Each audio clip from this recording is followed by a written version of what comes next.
ऐसा है, राहुल जी तो ईमानदार हैं जी। अगर नहीं होते तो मोदी जी का जिस तरीके का काम करने का शैली है, काम करने का तरीका है, वो न्याय कम और बदले की भावना का ज़्यादा है। राहुल गांधी तपस्या की जहाँ तक बात है, वो अपना काम करते रहेंगे, लोकतंत्र को बचाते रहेंगे। उनके ब्लड ने किया है पहले, उनके परिवार ने किया है पहले, उनको विचार ऐसे मिले हैं। और उनके पिताजी को चिथड़े उड़ा दिए देश की एकता और अखंडता के लिए, वही परिवार का बेटा है ना। उनकी दादी, वो देखते ही देखते गोलियों छन्नी कर दिया। बीजेपी का है, दूसरे दलों का एक भी आज तक ऐसा नहीं हुआ। क्यों? जो सीनियर लोग हुए, जो बड़े बड़े पदों पे हैं, हम जिनकी उम्र ज़्यादा हो गई, वो चाहे जर्नलिज्म में हो, चाहे पॉलिटिक्स में हो, चाहे आम आदमी हो, वो अपने तरीके से सोचता है जिसमें उसका खुद का भला कैसे। जो लोग दल बदल हुए, वो चाहे आपने सिंधिया जी का नाम लिया, गुलाम नबी जी का नाम दिया, मैं ये नहीं कहना चाहता कि हमारी पार्टी ने उनको सर माथे पे बिठाया, वो सबको पता है। पर मैं उनसे पूछना चाहता हूँ कि जितने दिन पार्टी में रहे, राहुल जी की जय जय क्यों करते रहे जब आज कमी दिख रही है? तो शिवराज जी अब मूर्ख नहीं बनेंगी, हमारी बहना है। एबीपी लाइव कि इस पावन मन से आपसे अपील करता हूँ कि बहनाओं को आप 1000 रुपये देने के बजाय, फॉर्म भरवाने के बजाय 150 में, 100 रुपये में गैस का सिलेंडर महीने का एक दे दो। जिस बहना को 1000 देना चाहते हो तो आपका हम मानेंगे कि ईमानदारी है, अन्यथा मूर्ख बनाने की प्रोसेस है। नमस्ते, मैं हूँ रिया श्री और आप देख रहे हैं एबीपी लाइव। आज मेरे साथ मध्य प्रदेश के मुखर नेताओं में से एक जीतू पटवारी जी मेरे साथ मौजूद हैं। नमस्कार। और मेरे सहयोगी आकिल भी यहाँ हैं। आज पटवारी जी से राजनीति से रिलेटेड तो काफ़ी बातें करेंगे ही, आज उनके बारे में जानने की कोशिश करेंगे और काफ़ी कुछ आपको बताने की कोशिश करेंगे। पटवारी जी, आपका बहुत बहुत स्वागत है एबीपी लाइव पर। सबसे पहले मैं एक चीज़ पूछना चाहूँगी, मैं आपको कैसे संबोधित करूँ? मैं आपको जीतू जी बुलाऊँ, जितेंद्र जी बोलूँ, पटवारी जी बोलूँ, क्या बोलूँ? नहीं, मेरा नाम जितेंद्र है। घर परिवार में उसको थोड़ा निक छोटा कर दिया है, सरनेम पटवारी है। हाँ। जो आप अच्छा लगे उससे बुलाए। तो जीतू जी बोलते हैं हम आपको। जी ठीक है। जीतू जी, क्या है ना कि एक क्वेश्चन है, एचआर कंपनी इंटरव्यूज में हमेशा पूछता है, टेल मी अबाउट योरसेल्फ। तो आज मैं, मान लीजिए मैं एचआर हूँ, तो हम जानना चाहेंगे कि एक कांग्रेस का नेता कैसे अपने आप को डिस्क्राइब करेगा। सो जीतू जी, टेल मी अबाउट योरसेल्फ, अपनी फैमिली, क्या सोचते हैं आप, ये सब एक बार देखो। बता दीजिए। देश में कांग्रेस पार्टी का जो विचार है, सबसे पहले वो देश का विचार है, और इसको मैं पॉलिटिकल नहीं कहना चाहता, पर ये जीने वाली बात है कि जैसे मैं हिंदू धर्म से आता हूँ, तो हिंदू धर्म की एक मूल भावना है कि वसुधैव कुटुंबकम। उसकी एक मूल भावना है कि प्राणियों में सद्भावना हो। उसकी एक मूल विश्व में शांति हो, धर्म का अधर्म का नाश हो, धर्म की जय हो। तो धर्म क्या है, अधर्म क्या है, विश्व का कल्याण की बात क्यों कही, और विश्व एक कुटुंब है ये बात क्यों कही, ये सारी बात एक साथ आती है, जो कांग्रेस के विचार में भी आती है। कांग्रेस का विचार है जिसमें सर्वधर्म की बात, सबके लिए, सब धर्मों के लिए एक देश है हमारा संविधान की भी बात ये आती है। तो मैं समझता हूँ कि जो कांग्रेस के प्रति मेरा आकर्षण है उस नाते है, मानवता की बात। भगवान राम की लड़ाई क्या है रामायण में, मानवता की रक्षा की। कृष्ण ने प्रेम की बात की, प्यार की बात की। पैगंबर ने भी यही मानवता की रक्षा की बात की जी। और जब ये गुरु नानक देव जी हो, महावीर हो, क्रिश्चियंस का जो धर्म हो, सब ने कहा कि इंसानियत की हम सबको रक्षा करना है। भारतीय जनता पार्टी और कांग्रेस में एक बड़ा अंतर मुझे दिखा, ये प्रेम प्यार की, गांधी जी की, क्षमा की, त्याग की, ये भावना की बात करती रही, और बीजेपी हमेशा इसके खिलाफ पीछे के रास्ते से नफरत की बात करती रही। तो मैं मानता हूं कि ये कारण एक कांग्रेस के नेता के सार्वजनिक जीवन में जीने का मेरा बना। और मैं कैसे अपने आप को, तो चूँकि इस विचार के साथ जुड़े, तो अल्टीमेटली शुरुआत में मैं ब्लॉक का अध्यक्ष रहा, फिर ज़िले का अध्यक्ष बना, फिर प्रदेश का अध्यक्ष बना, फिर देश में भी काम किया। ऐसे ही पहले जिला पंचायत का सदस्य बना, फिर एमएलए बना, फिर मंडी का चुनाव लड़ा, ये चौथा इलेक्शन है मेरा। तो ये यात्रा इस तरह की है एज ए जीतू पटवारी। तो ठीक है, आनंदमय है, अच्छी खुशनुमा है, और मैं मानता हूँ कि मैं संतुष्ट हूँ, यही काम करता रहूँगा अच्छे से। जी।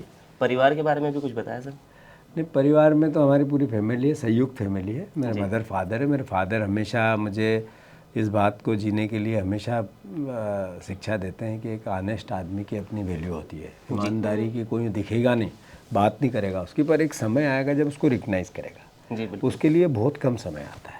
तो हमेशा कोशिश करो, ऑनेस्ट रहो, ईमानदार रहो। ये मेरे फादर की मुझे शिक्षा है। ऐसे ही मेरी माँ है, वो मुझे कहती है देने की बात करती है कि दया करो, दो, किसी को खिलाओ, किसी की सहायता करो। कोई भी आए तो निराश नहीं जाए, इस तरह का व्यवहार आपका हो, बुरा नहीं लगे आपकी बातचीत से, आपके व्यवहार से, आप जैसा अपने लिए पसंद करो वैसा दूसरों को दो। बिल्कुल सर। ये मेरी बात है। हम संयुक्त परिवार है, मेरी वाइफ है, बच्चे हैं, सब है। तो जैसा आपके फादर बोलते हैं कि ईमानदार रहो, वो दिन एक दिन ज़रूर आएगा, तो आपको क्या लगता है राहुल गांधी के भी वो दिन आ गए कि वो इतने दिन से तपस्या कर रहे हो और आज कहीं ना कहीं थोड़ा भारी पड़ते नजर आ रहे हैं? ऐसा है, राहुल जी तो ईमानदार हैं जी। अगर नहीं होते तो मोदी जी का जिस तरीके का काम करने का शैली है, काम करने का तरीका है, वो न्याय कम और बदले की भावना का ज़्यादा है। अगर न्याय का ही होता तो फिर जितनी भी ये ईडी CBI और जितना ये जो लोकतंत्र की संस्थाएं हैं वो दोनों तरफ काम करती, दोनों आँखों से करती, सारे भ्रष्टाचारियों को देखती, अभी एक तरफ देख रही है।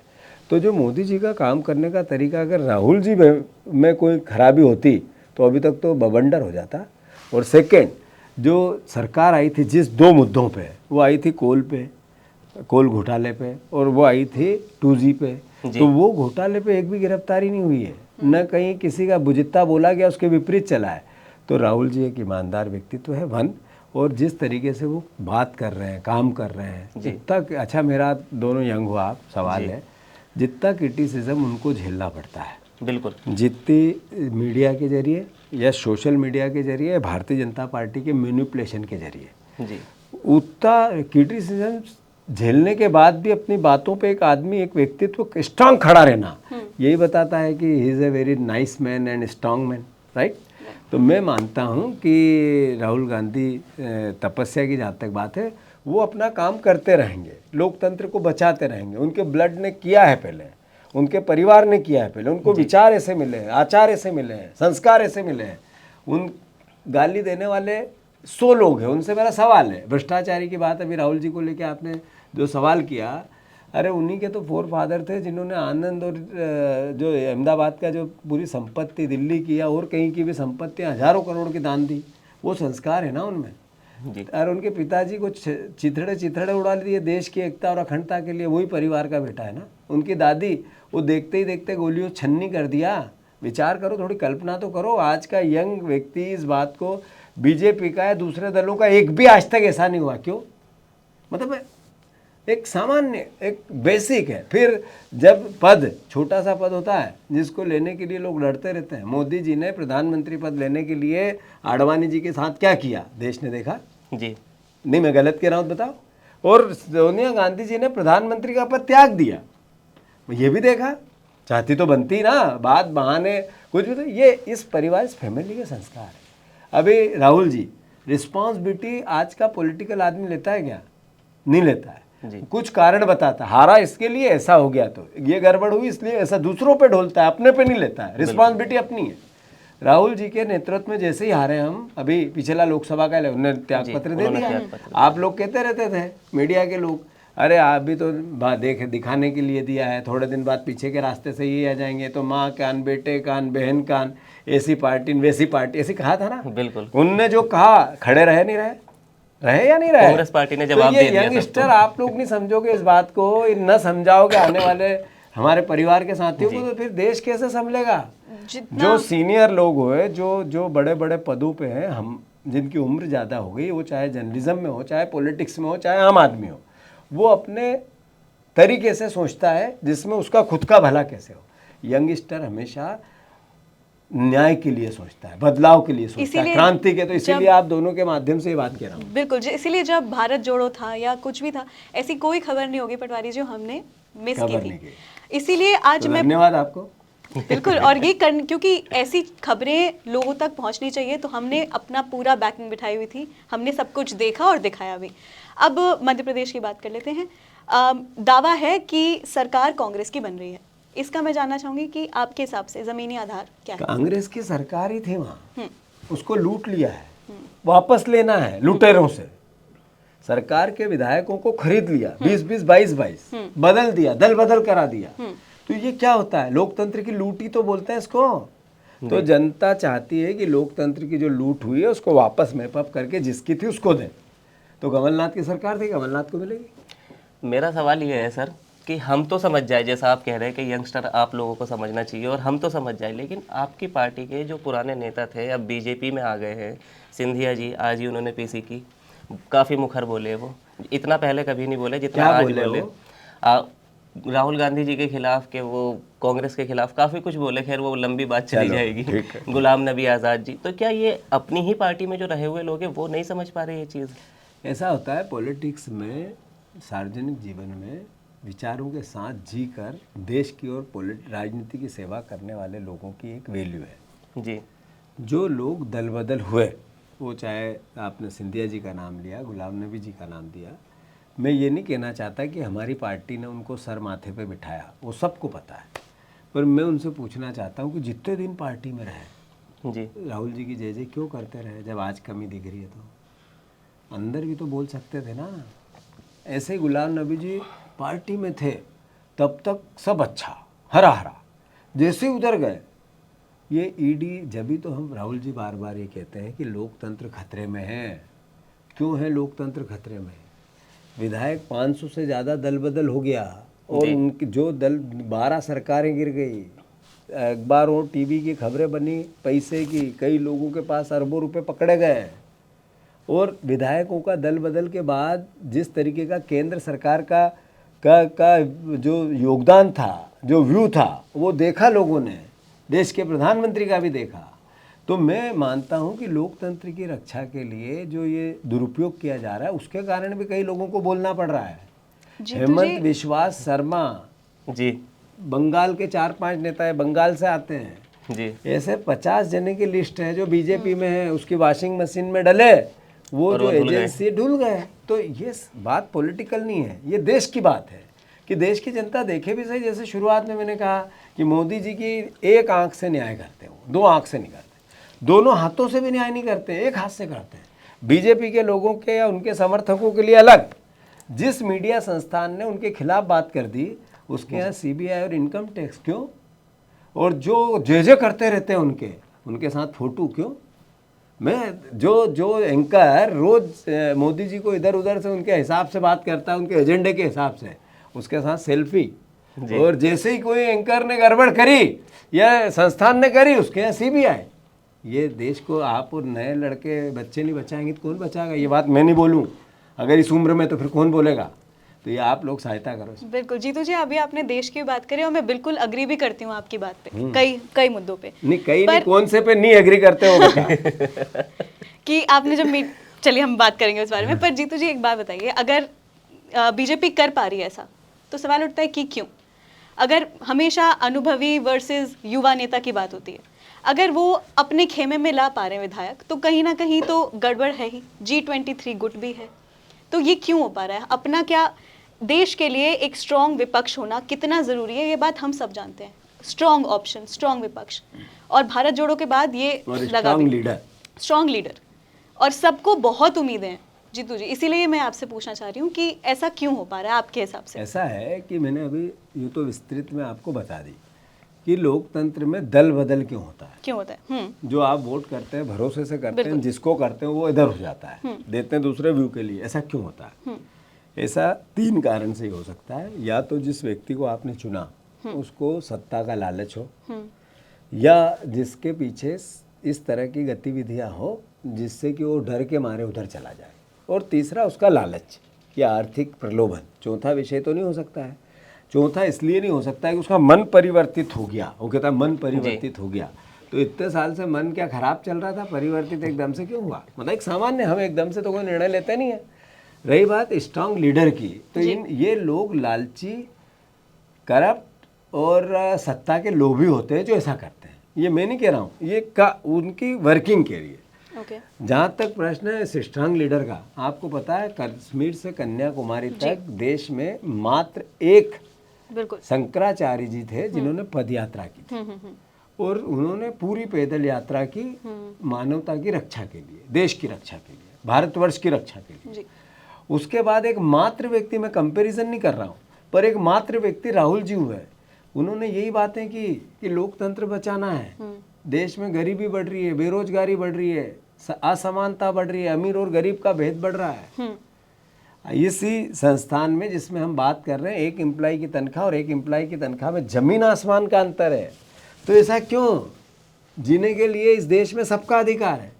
एक जैसा जीवन सबको मिले, ये संविधान कहता है, समानता का अधिकार। ये बढ़ क्यों रहा है? तो इसीलिए तो कांग्रेस पार्टी ये व्यू है, लोकतंत्र पे कब्जा करने के लिए संस्थानों का दुरुपयोग करना, सरकारों पर, जीती हुई सरकारों को बदलकर अपनी सरकार बनाना, ये तानाशाही की ओर आगे बढ़ने की व्यवस्था का प्रथम चरण है। राहुल गांधी जी की सदस्यता समाप्त कर दी। कैसे? उन्होंने कहा कि अडानी का और मोदी जी का क्या रिश्ता है? कितनी बार अडानी जी मोदी जी के साथ विदेश गए, उनको जो ठेके मिले उसमें मोदी जी का क्या योगदान है? आरोप नहीं लगाया, उन्होंने सवाल किए। मोदी जी ने कहा जवाब नहीं दूंगा, अगर ऐसा पूछेगा तो मैं बाहर करवा दूंगा। दूसरे दिन उनको नोटिस मिल गया और जो बोला वो संसद के उनके भाषण से अलग कर दिया। नोटिस इस बात का मिला कि तुमने गलत बोला, उस पर कार्रवाई चली रही थी। इस बीच में एक व्यक्ति, पुलिस आ गई उनके घर, पुलिस ने कहा कि तुमने कहा कि बेटियों के साथ बलात्कार हो रहे हैं, नाम तो किनके साथ हुए जी। इस देश के एनसीआरबी के आंकड़े बताते हैं कि 86,000 बेटियों के साथ हर साल बलात्कार होता है। हर 1 घंटे में 10 लड़कियों का अपहरण होता है हमारे देश में, हर घंटे। हम बैठे हैं, आपका इंटरव्यू इतने में 5 बेटियों का अपहरण हो चुका है कहीं कहीं देश में। तो इसका हिसाब दें राहुल जी कि कहाँ देना चाहिए, उसके लिए पुलिस आई उनके घर। ये लोकतंत्र है। फिर तीसरा, जो व्यक्ति उनके खिलाफ मानहानि लगाई वो हुआ तमिलनाडु में, केस चला गुजरात में, सूरत में। जब वो चला तो उसी व्यक्ति ने जिसने एफआईआर वो मानहानि लगाई, उसके कानून में उसका तरीका नहीं है, जिसके लिए बोला वो लगा सकता था, तीसरे व्यक्ति ने लगाई। एक्सेप्ट की का व्यवस्था हमारे न्याय ने एक्सेप्ट की, न्याय का सम्मान है। पर 20 दिन में फास्ट ट्रैक कोर्ट चला, राहुल जी को सजा हो गई और 21 दिन में बर्खास्त कर दिया। ये लोकतंत्र की हत्या नहीं हो रही है? तानाशाही की ओर नहीं बढ़ रहा है? तो जीतू जी, मेरा सवाल ये है, जब आप लोकतंत्र की बात कर रहे हैं तो लोकतंत्र, ये कांग्रेस में ऐसा कैसा लोकतंत्र है कि जहाँ जहाँ सरकार है और जहाँ नहीं है वहाँ सभी जगह तकरार या तल्खी क्यों नज़र आ रही है? चाहे पंजाब की बात कर लें हम, चाहे राजस्थान की बात कर लें हम, चाहे आपके मध्य प्रदेश की ही बात कर लें। अभी हाल ही में जो हुआ वो तो पुरानी बात करने का कोई फ़ायदा नहीं। लेकिन मैं हाल ही के जो घटना हुई, जब आपका निलंबन हुआ तो आपने समर्थन की सबसे अपील की कि आपके समर्थन में प्रदर्शन किया जाए, कि इतने हज़ार लोग आए, भोपाल को घेरे। लेकिन आपके मुद्दे को छोड़कर राजभवन का घेराव बाकी मुद्दों पर किया गया। आपके साथ कोई खड़ा क्यों नहीं नज़र आया? अलग क्यों छोड़ दिया आपको? अव्वल तो राजनीति में खुद की व्यक्ति की बात नहीं होती है, व्यवस्था की बात। जी। मेरा क्या, ये सवाल सार्वजनिक जीवन के लिए नहीं है, ये व्यक्तिगत जीवन के लिए है। रही बात मेरा मध्य प्रदेश में और तकरार का विषय, मध्य प्रदेश में कांग्रेस पार्टी एकजुट है। जो मेरा स्थगन हुआ था उसके खिलाफ पार्टी ने अविश्वास प्रस्ताव लाए, पर उससे महत्वपूर्ण मुद्दे और थे। अगर सदन नहीं चलने देता तो सरकार की और कमियां सामने नहीं आती। उसके बाद 15 ऐसे इशू आए जिसमें सरकार कटघरे में आई। जी। मैं मानता हूं कि वो ज़रूरी था, तो मैंने रिक्वेस्ट की हमारी पार्टी से कि आप इसको चलने दें। 1 सेकेंड प्रदर्शन हुआ, सबने भाषण दिए, गेहूं के 3,000 करोड़ रुपए की मांग की, लोकतंत्र की हत्या जो हो रही है, महंगाई जो बढ़ रही है उसकी भी मांग की। हम है किस लिए? जनता के की नीड के लिए, उसकी परेशानियों के लिए। तो उन सब बातों पे बात हुई। जरूरी है जीतू पटवारी का मुद्दा देश जनता से बड़ा हो सकता है। मेरा निलंबन अगर पब्लिक की तकलीफों से बड़ा है तो फिर मैं सार्वजनिक जीवन क्यों जी रहा हूँ? मैं जिस लिए जी रहा हूँ कि पब्लिक की जितनी भी नीड है उसको सरकार के सामने लाऊं, विपक्ष में रहते हुए। यही सारे विपक्ष का काम है। तो आप उसको अलग नज़रिए से देखते हैं, हम अलग नज़रिए से देखते हैं। आप आपकी जगह सही हो सकते हैं, मेरी जगह मैं सही हूँ। बिल्कुल। लेकिन मसला तो ये है जीतू जी कि उसके बाद से ही ऐसी खबरें भी सामने आ रही है कि आपके और कमलनाथ जी के बीच काफ़ी अनबन का माहौल है और आपने उनके घर तक कम कर दिया है, आना जाना भी कम हो गया। खबरें हैं ना जी, असली नहीं है। तो आप सच बताइए। परसों उनके घर था, मैं चाय पी, हम दोनों ने बहुत देर बात की। फिर हम कल मेरे घर आए थे, वो मैंने उनकी गाड़ी ड्राइव की, 2-3 कार्यक्रमों में ले गया, हमने अच्छी चाय नाश्ता साथ में किया। आज सुबह मेरी मोबाइल पे बात हुई और अनबन होती तो मैं क्यों कहता उनको मुख्यमंत्री बनाना है? अच्छा। क्यों भी कहता है कोई आदमी जिसकी अनबन होती है कि इनको मुख्यमंत्री बनाना। 5 ऐसे कारण बता दीजिए कि लोगों को कांग्रेस पार्टी को वोट क्यों देना चाहिए। चलिए गिना दीजिए। कांग्रेस पार्टी को इसलिए वोट देना चाहिए कि इतिहास कांग्रेस पार्टी का देश की भलाई के, शहादत के और उन्नति का रहा है। ठीक है। कांग्रेस पार्टी का और देश का विचार एक है। देश का विचार है मानवता की रक्षा और विश्व में भारत नंबर 1 हो। जी संविधान का भी विचार मानवता की रक्षा और देश का सम्मान और गौरव विश्व में बढ़े। 2, तीसरा, कांग्रेस पार्टी भविष्य की बात करती है, भूत की बात नहीं करती है। कांग्रेस पार्टी देश को भविष्य में कैसा ले जाना है, नीड क्या है हमारी। जब जब हमारे पास सरकार थी, वो आर्थिक ग्रोथ हो, सामाजिक ग्रोथ हो या देश को सोचने का तरीका हो, हमारी सरकारों में बदला है। हमें तो थे जो सूचना का अधिकार लाए जिससे करप्शन कम हो, हमें तो थे भोजन का अधिकार लाए जिससे बच्चों बच्चियों को खाना मिले, हमें तो थे जिसमें एजुकेशन का अधिकार लाए जिसमें हर व्यक्ति एजुकेटेड हो, हमें तो थे जिन्होंने ये कहा इस देश में समानता का अधिकार हो, छोटा बड़ा कोई नहीं हो, हमें थे जिन्होंने देश की अर्थव्यवस्था जिस स्तर पे लाके कर दी, प्रथम 3 अर्थव्यवस्थाओं में भारत की अर्थव्यवस्था आ गई थी।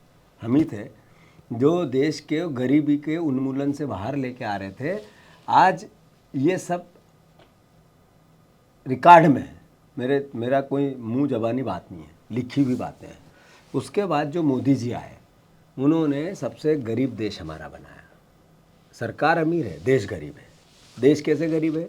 असमानता, 17 लोगों के पास हमारी 50% संपत्ति है देश की, 25% लोगों के पास देश की 70% संपत्ति है। मोदी जी के आने के बाद 25 करोड़ लोग फिर गरीबी रेखा में चले गए। मोदी जी कहते हैं हम 80 करोड़ लोगों को राशन देते हैं सार्वजनिक वितरण प्रणाली से, ने देश के 130 करोड़ लोगों में से 80 करोड़ लोग गरीब है ना, वही लेता है ना। मोदी जी ने कहा, मैं नहीं कह रहा हूँ, मोदी जी ने कहा कि जिस तरीके का भारतवर्ष में भाषण और बयान हुए, सरकार का बेरोजगारी का आकलन क्या कहता है? अभी 8 करोड़ लोग, वापस आज के अखबारों की सुर्खी, आपकी एबीपी की सुर्खी है, 8 करोड़ लोगों की नौकरी खतरे में। जी क्यों? तो जो मोदी जी ने कहा 14 में और जो किया वो अलग अलग है। 2 करोड़ रोजगार दिखते नहीं है। भ्रष्टाचार की बात है, अडानी का मुद्दा है, देश के सामने है। 20,000 करोड़ राहुल जी बार बार पूछ रहे हैं, किसके हैं भाई? ये तो बताओ ना। ईडी, सीबीआई, मोदी जी में आप कोई तो बताए 20,000 करोड़ किसका है? जब भ्रष्टाचार के खिलाफ लड़ना है, कल उनने सीबीआई में भाषण दिया, तो ये तो बताए कि 20,000 करोड़ पे वो नहीं, वित्त मंत्री बता दे, रक्षा मंत्री बता दे, गृह मंत्री बता दे, कोई एजेंसियां बता दे। कोई भी अगर नहीं बता रहा है तो फिर आप देश को क्या समझाना चाहते हो? आप आए जब से नफरत बढ़ी, आप आए जब से घृणा बढ़ी, भरोसा कम हुआ, जितने ये स्वायत्त संस्थाएं इनका भरोसा कम हुआ। मीडिया को आपके कारण गाली खानी पड़ती है, मोदी जी के कारण मीडिया को गाली खानी पड़ती है। अरे मीडिया एक मर्यादित व्यवस्था है जो लोकतंत्र की रक्षा भी करती है, रात दिन मेहनत भी करती है, देश की जो खराब व्यवस्था उसको सुधारने में देश की सरकार की मदद करती है, विपक्ष को ताकत देती है। अब मीडिया को कहते हैं गोदी मीडिया, बुरा लगता है। कौन राजनीतिक व्यक्ति है सार्वजनिक जीवन जीने वाला जिसमें एक वर्ग जो उसकी बात करता, उसकी रक्षा करता, उसको गालियाँ देगा? क्यों होने लगा ये मोदी जी की कोई व्यवस्था ही ऐसी बनी ना।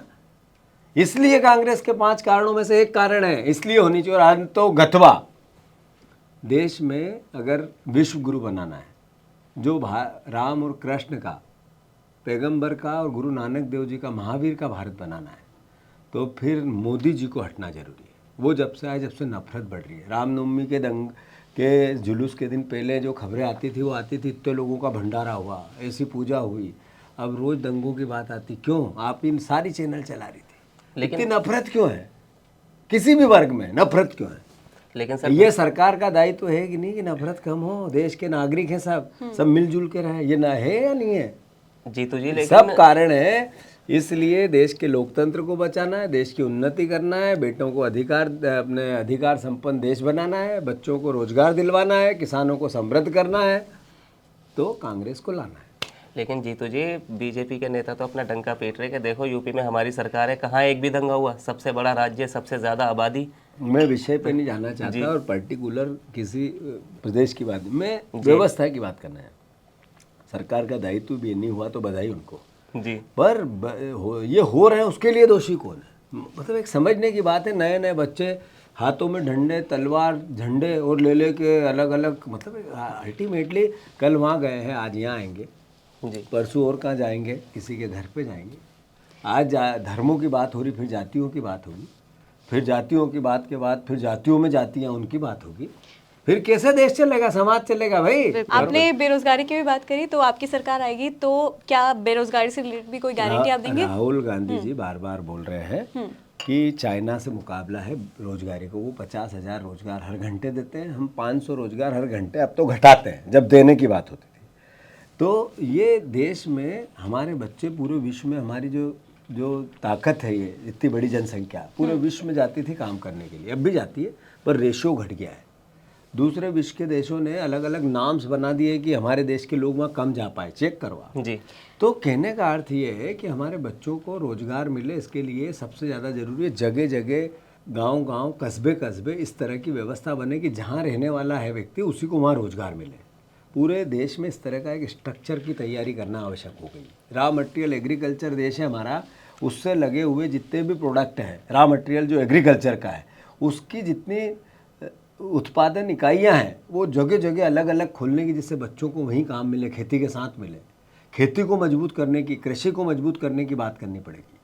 क्या कारण है कि बाबा रामदेव का आटा 4500 में बिकता है, 45 रुपये किलो, और हमारा जो किसान का गेहूँ में 17, 18, 19, 20 रुपये मिलता है। ये अव्यवस्था क्यों? जो सोयाबीन है वो 3,000, 4,000 रुपया कुंटल बिकती है, और उससे बनने वाला तेल सोयाबीन का और सोयाबीन के अन्य प्रोडक्ट हैं वो बहुत महंगे बनते हैं। तो फिर आखिर किसान का हम भला नहीं कर पाएगी, सरकारें नहीं कर पाएगी। काले कानून बना दिए, वापस ले लिए, पर काले कानूनों में कहा कि फिक्स इनकम करनी चाहिए। किसान 27 रुपये रोज कमाता है किसान, सरकार कहती है कि 48 से 60 रुपये रोज खाने के लिए चाहिए। ये सरकारी आंकड़े हैं दोनों। जी, ये सरकारी है। तो कैसे व्यवस्था चलेगी? और जो मजदूर है उसको 285 रुपये से कम दे नहीं सकते हो आप मजदूरी के, ये भी सरकारी आंकड़ा है। तो जो रोज मजदूरी करता है वो 285 रुपया, जो किसान को खाने के लिए चाहिए वो 60 रुपया, और किसान जो कमाता है वो 27-28 रुपया। तो ये अनबैलेंस है, इसके लिए दोषी कौन है? आपकी सरकार आएगी तो बदलेगा ना ये एक? अभी तक बदला नहीं, उन्नति करी है ना। पिछला रिकॉर्ड शुरू के प्रश्न के उत्तर में बताया मैंने। तो बस फिर हम भी देखेंगे, क्योंकि बेरोजगारी एक बहुत बड़ा मुद्दा है वहाँ, और हम लगातार दिखाते भी आएंगे। तो हम ये भी आशा करेंगे आप पावर में आए तो 1 साल के अंदर अंदर जितने एक साल के अंदर नहीं हो। देखो क्या होता है कि ये कोई बात कहे कि मैं आते से सब बदल दूंगा, ये मोदी जी सब दिखा सकते हैं, हम नहीं दिखा सकते। ये मोदी जी ने तो कहा था कि $5 ट्रिलियन की अर्थव्यवस्था आते से ही 5 साल में कर दूंगा, हमने नहीं कहा। जीतू जी, फिर आपकी प्रायोरिटी लिस्ट में क्या क्या है ये भी एक बार बता दीजिए। बताया ना मैंने, बेरोजगारी सबसे पहले हर बच्चे को काम मिले, काम का पूरा दाम मिले। ठीक है। किसान एग्रीकल्चर देश है हमारा, कृषि प्रधान देश है, एग्रीकल्चर का उत्पादन का उसको दाम मिले। ठीक है। उसको संबलता मिले, समानता का अधिकार मिले। जो आर्थिक असमानता हुई है जो देश को गर्त में ले जा रही है जी। चौथा, लोकतंत्र में अधिकारों का, लोकतंत्र अधिकार देने का के उद्देश्य से बना है, तो अधिकारों का देश बने हमारा, उसमें हम प्रायोरिटी देते हैं। और 5वां सबसे बड़ा, सबसे मजबूत, लोकतंत्र को बचा के सबका सम्मान, हर विचार का सम्मान हो देश में। जी तो जी, आप कह रहे हैं कि एकदम से हम ये नहीं कहेंगे कि 1 साल में दे देंगे, 2 साल में, लेकिन हिमाचल में जो इलेक्शन हुआ उसमें कहा कि पहला फैसला हमारा 1 लाख उसको होगा, OPS होगा। लेकिन कहाँ हुआ? सरकार बन गई आपकी, कहाँ OPS का हो गया है। और जहाँ तक 1 लाख नौकरियों की जो बात की, तो नौकरियां अनाउंस करे हैं, आज सरकार में बैठे हैं कि कहाँ कहाँ वैकेंसियाँ हैं, उसकी फिर कैसे प्रोसेस होती है एग्जाम्स की, फिर बच्चे कैसे आएंगे, उसके लिए एक पर्टिकुलर समय तो लगता है। आते से ही भर लेंगे तो फिर तो व्यापम कर देंगे, जो शिवराज जी ने किया, अपने अपने को नौकरी, और आम बच्चा बेचारा इधर उधर भटक रहा है जी। तो ये करवाना चाहते हो? नहीं, हम नहीं चाहते, हमारा सवाल है। अच्छा, मध्य प्रदेश की राजनीति पे आ जाते हैं। अभी कुछ वक्त पहले ही, हाल ही में सरकार ने एक लाडली बहना योजना जो है वो अभी लॉन्च की है। सरकार उसको अपना मास्टर स्ट्रोक मान रही है। तो आपको लगता है कि उसका क्या मास्टर स्ट्रोक मतलब चुनाव में बहनाएं वोट दे देगी 1000 के लालच में? वही उनका तो मानना ये है कि चुनावों में कुछ फायदा मिलेगा भाजपा को। तो मतलब चुनाव में फायदे के लिए योजना और 20 साल से यातना, यही कहा ना आपने? नहीं, मैंने ये नहीं कहा, ये तो यही है। इसका क्या समझे हम कि 20 साल से वही मुख्यमंत्री, उसको लाडली बहना की याद नहीं आई, एकदम से चुनाव से पहले आई, 1000 रुपये दूंगा बहना, और गाना भी गाते हैं। वो कौन सा गाना गा रहे थे कल? वो कह रहे थे कि बहना की कलाई, भैया की कलाई पे बहना ने प्यार बांधा है, प्यार के जंजीर, ऐसा कुछ गाना गा रहे थे मोटी आवाज़ में। मैं उनसे ये कहना चाहता हूँ कि भाई साहब, आप बहना से प्यार और लाड़ बताना ही चाहते तो 100 रुपये में गैस सिलेंडर कर दो। 1000 रुपये सीधे फॉर्म 10 भरवाना क्यों चाहते हो आप? अगर आपकी नीयत ठीक है शिवराज जी, तो मैं दोनों नए जर्नलिस्टों के सामने एबीपी लाइव के इस पावन मन से आपसे अपील करता हूँ कि बहनाओं को आप 1,000 रुपये देने के बजाय, फॉर्म भरवाने के बजाय 150 में 100 रुपये में गैस का सिलेंडर महीने का एक दे दो। जिस बहना को 1,000 देना चाहते हो तो आपका हम मानेंगे कि ईमानदारी है, अन्यथा मूर्ख बनाने की प्रोसेस है। शिवराज जी अब मूर्ख नहीं बनेंगे, हमारी बहनाएं। अच्छा, आप अगर सीएम बने मध्य प्रदेश के तो आपका सबसे पहला फैसला क्या होगा? शिवराज, मैं पहले तो सीएम नहीं बनूंगा, वो कमलनाथ बनेंगे जी। और उनका सबसे पहला फैसला होगा, जैसा उन्होंने कहा 500 रुपया गैस का कनेक्शन करेंगे। उनका पहला फैसला होगा कि किसानों के जो ऋण माफ़ी रुक गई वो पूरा करेंगे। हमारा पहला फैसला होगा कि हमने बहनों के लिए फिर ये 2,000 1,000 की बात हमने शुरू में सरकार आएगी और हम करेंगे, जाति भी सरकार नहीं करेगी। हमारा पहला फैसला होगा कि जितनी वैकेंसियाँ सरकार के यूथ बच्चों की है उनसे, बेरोजगारों से कोई फीस नहीं लेंगे हम एग्ज़ाम्स की। हमारा फैसला होगा बेटियों की शिक्षा भी हम मुफ्त करेंगे, बेटियों की शिक्षा मुफ्त करेंगे जी। ये हमारे फैसले होंगे। और भी बहुत से हैं पर मैंने शार्ट में बताया। ये आपके राज्य की बात हुई जीतू जी। एक बार राजस्थान पे भी ले लेते हैं, जब सिंधिया जी की बात हुई। सचिन पायलट जी पर बीजेपी बड़ी नरम नजर आती है, जबकि अशोक गहलोत जी ने क्या क्या कहा वो सभी के सामने, और जो तलखी है वो भी सामने। लेकिन अभी जो हाल ही में एक निजी चैनल पे इंटरव्यू दिया गृह मंत्री अमित शाह जी ने, उनसे जब सचिन जी पे सवाल पूछा गया तो उन्होंने उसको स्किप कर दिया। तो आपको क्या लगता है कि बीजेपी का नरम रुख जो है वो कहीं ना कहीं उनको अपनी तरफ खींच सकता है? ये सवाल का उत्तर मैं क्यों दूँ, तो बीजेपी दे। मैं मानता हूँ। और जहाँ तो तक आप सचिन पायलट जी की तरफ से, मेरे दोस्त हैं, कांग्रेस पार्टी के बड़े नेता हैं, मेरे से बहुत बड़े हैं, अनुभव में बड़े हैं और कांग्रेस पार्टी के स्तंभ है। वो बार बार कांग्रेस की फिर से सरकार बने, राजस्थान में इसकी बात करते हैं, देश में कांग्रेस के लिए काम करते हैं। तो मैं मानता हूँ कि ये सवाल बीजेपी का तो बीजेपी से पूछो, सचिन जी का मुझसे पूछो, मैंने उत्तर दिया। जी। तो मैं वापस एक बार लाडली बहना योजना पे आती हूँ। अभी हाल फिलहाल में एक ऐसी खबर आई थी जो मैंने देखा भी और कवर भी किया था कि 5 घंटे में सिर्फ 2 फॉर्म्स भरे।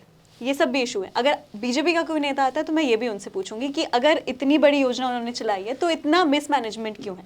पर आपसे मैं एक चीज़ पूछना चाहती हूँ, एक इतना one of the longest serving CM Shivraj Singh Chouhan, 15 साल कुछ 13 महीने, नहीं कुछ आपको 18 साल, कुछ कोई भी ऐसा ट्रेट, पर्सनालिटी उनका कुछ भी आपको ठीक भी लगता है शिवराज जी का? नहीं, देखो ये बात बिल्कुल ईमानदारी से करना चाहिए। लोकतंत्र में, सार्वजनिक जीवन में आप ये नहीं कर सकते हो कि जो हमारे अपोनेंट है वो हमारे दुश्मन नहीं। जी। वो बेचारों की लड़ाई है। 3 बार उनको लोगों ने चुना है और अगर लोकप्रिय नहीं होते तो चुनाते कैसे? 3 बार मुख्यमंत्री के नेतृत्व में जनता ने विश्वास दिया, भरोसा। मैं विपक्ष में था तब भी मैं क्रिटिसाइज़ करता था, पर मैं मानता था किसान का बेटे को लोगों ने चुना है। पर इस बार ऐसा नहीं, इस बार उन्होंने सत्ता को खरीदा है, सत्ता को पे कब्जा किया है, लूटा है उसको। तो मैं मानता हूँ पहले के 3 बार के मुख्यमंत्री में अब में अंतर है। मैं उनको बार बार कहता हूँ ये बात, उनका एक जो पवित्र विचार मुझे बहुत पसंद आता है, वो विचार है, उन्होंने कहा किसान मेरा भगवान है। वो क्यों है उसका कारण बताया। उन्होंने कहा कि किसान अन्न उगाता है जो जीवन चलाता है, ऊर्जा देता है, अन्न खाता है जीवन, और इंसान खाता है, जीव मात्र खाता है, और भगवान जीव देता है, जीवन देता है। इसलिए दोनों एक कैटेगरी। ये पवित्र विचार है, उनसे ही मैंने सुना था, मुझे अच्छा लगा। उनसे फिर मैंने दूसरी बात भी एक सुनी, सबसे पहले उनके ही मुंह से सुनी और 1 लाख बार सुनी। उनने कहा मैं किसान की आय 2022 तक दुगनी कर दूंगा, अब कम हो गई, अब जवाब नहीं देते। पर विचार उतना पवित्र था। पर इसके आगे फिर मैं शिवराज जी से कहना चाहता हूँ, शिवराज जी आपने ये 2 बातें बहुत अच्छी कही, पर 3,000 रुपया कुंटल किसानों का अनाज करो आप। अगर नहीं करोगे तो आपका तिरस्कार होगा, करोगे तो आपका सत्कार होगा। आपने कहा था 2022 तक मैं इनकम डबल करूँगा, अब 2022 चला गया है। अब हमारे सवाल है, अगर आपने इतनी बार झूठ बोला तो इस झूठ को किसान माफ़ कर देंगे, उसके बेटे माफ़ कर देंगे। आप 3,000 रुपया कुंटल अनाज, गेहूँ, मक्का, ज्वार, धान ये करो, आपसे प्रार्थना है। आप ईमानदारी की बात कर रहे हैं जीतू जी। अब जब ईमानदारी की आप बात कर रहे हैं, मुझे लगता है वहाँ भी मुझे सवाल का जवाब बड़ा अच्छा मिलेगा। अभी हाल ही में जो ये मामला हुआ, राहुल जी की सदस्यता गई, तो केजरीवाल जी ने भी बहुत सीएम प्रधानमंत्री पर निशाना साधा, सबसे कम पढ़े लिखे, जो कि कई बातें ऐसी थी कि शायद केजरीवाल जी की दोनों बातें मैंने भी सुनी जी। राहुल जी को लेके उन्होंने जो बातें कही, जो बयान दिया, और सच्चा लोकतंत्र का प्रहरी यही बयान देगा। केजरीवाल जी को और सारे विपक्ष के नेताओं को राहुल जी ने भी थैंक्स कहा है। दूसरी बात, उन्होंने प्रधानमंत्री की डिग्री को लेकर देश में कई सवाल उठे, उन्होंने कोर्ट के माध्यम से पूछना चाहा, तो जिस यूनिवर्सिटी में प्रधानमंत्री पढ़े उस यूनिवर्सिटी को फक्र महसूस होना चाहिए कि मेरे यहाँ का पढ़ा हुआ बच्चा आज देश का प्रधानमंत्री है। जी। तो वो यूनिवर्सिटी क्यों बचना चाहती है? बताने के लिए कि डिग्री है। जब कोर्ट के माध्यम से कोर्ट ने भी फटकार लगा दी, तो कोर्ट क्यों नहीं बताना चाहती कि मेरे देश का प्रधानमंत्री इतना पढ़ा लिखा है? कई हजारों केस होंगे देश भर में कि गलत जानकारी के अभाव में लोकतंत्र में सदस्यताएं चली गई चुने हुए विधायकों की और सांसदों की। कई केस होंगे, मेरे को कौन सा है ये पता नहीं, पर प्रधानमंत्री की डिग्री का सवाल आता है तो ये देश के प्रधानमंत्री सर्वोच्च पद होता है, सम्मान होता है देश का। उनका ये व्यवहार मैं समझता हूँ देश के को मतलब शर्मसार करता है। आपने इंटरव्यू के शुरू में बात की जीतू जी कि वो इतनी जल्दी एक तरफ फैसले क्यों दिखते, राहुल जी की सदस्यता एकदम से क्यों चली गई, उन पर फैसला आया एकदम चली गई। लेकिन जब ये मामला पवन खेड़ा जी का हुआ, उनको एयरपोर्ट पर हिरासत में लेने के लिए पुलिस पहुंची, तो कांग्रेस ने अपनी पूरी टीम भेज दी, पलटन भेज दी एक तरह। लेकिन राहुल जी के मामले में ये चीज़ अलग दिखी कि वहाँ कोई नहीं आया, आराम से कि हाँ हम अभी जांच कर रहे, सोच रहे, समझ रहे। इसको लेकर राहुल जी खुद ने कहा कि इसमें लीगल टीम बात करती है, वही बयान देती है, वही पब्लिक डोमेन में बातें लाती है जी। तो ऐसे मामलों में भी कैसे बता सकता हूँ? तो मैं मानता हूँ, मैं आपका सवाल अच्छा है, आपकी पीड़ा राहुल जी के प्रति अच्छी लगी मुझे, इसके लिए धन्यवाद और आगे फिर मिलेंगे। बस एक आखिरी चीज़, जीतू जी आपसे जब बात की तो आपका विजन मुझे बहुत क्लियर लगा, आपकी बात करने का तरीका मुझे बहुत भाया। मैं जानना चाहती हूँ आपकी राजनीतिक महत्वाकांक्षाओं के बारे में, आपका फ्यूचर, आप क्या सोचते हैं कि कहाँ तक? सार्वजनिक जीवन में पद और प्रतिष्ठा, एक बहुत अच्छी कहावत है पुरानी कि जस अब जस लाभ और हानि सब प्रभु के हाथ। तो मैं क्या सोचता हूँ, मैं क्या चाहता हूँ, ये मेरे हाथ में नहीं। मैं एक अच्छा इंसान बनूँ, एक ऐसा व्यक्ति जो व्यवहार में दूसरों से एक्सेप्ट करूँ वो दूसरों के साथ करूँ, और मैं जब धरती से रुखसत हूँ ईश्वर के पास जाऊँ तो लोग मुझे पसंद करें, अलोकप्रिय नहीं हूँ मैं। बस ये मेरी महत्वाकांक्षा है। ऐसी कोशिश मेरी जारी रहती है। पद कई आए, कई चले गए, कई आएंगे, कई चले जाएंगे। मेरे जैसे हजारों हजार लाखों लाख लोग पद पाने के लिए लगे हैं, तो वो तो ईश्वर और पब्लिक के हाथ में होता है, मेरे हाथ में। ठीक है जीतू जी, आपके समय का बहुत बहुत धन्यवाद। धन्यवाद। Thank you very much. Thank you.